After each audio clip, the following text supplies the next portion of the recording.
The building has been abandoned for over a decade, and we have a lot of work ahead of us.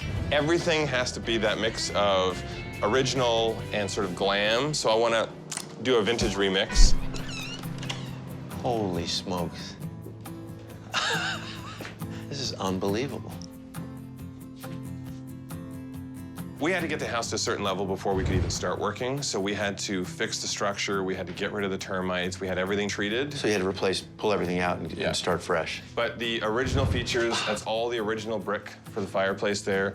This is all the original woodwork around the window. And these are like pocket doors? Yeah, look at the size, the height of those pocket doors. This is incredible. This just feels a little choppy and awkward. But this is a nice big living room. This is the kind of size that you want to have to impress a family. My team uncovered a steel-clad support beam. It might just play to my advantage. Why don't we leave it exposed? Let's do it. Let's try to make a feature out of that. First impressions, what do we got? This is nice. It actually is. Aha. Wow. Great accent wall here.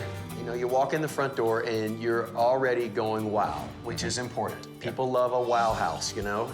See this metal beam up here? Beam is great.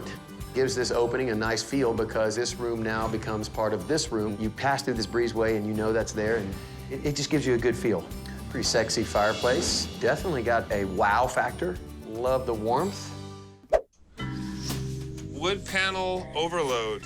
This living room is no better. A very tiny living room, high ceilings, beams coming across that I like. This is gonna become my classic coastal dream home.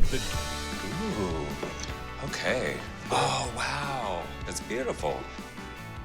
I love what they did with the fireplace wall. It's a big feature, but it doesn't feel overstated. You want to see the wood, the texture, the clean lines. I love the choice to run this up the stairs. Ooh, the glass railing, that's delicious. They opened this whole entire staircase, which is huge. So it keeps it very light and airy. It's super beachy. I love how gray it is, but it's so warm. I just love the detail of the tile and the wood mix. I think that's so smart. Yeah, see? Yoo-hoo! Hello.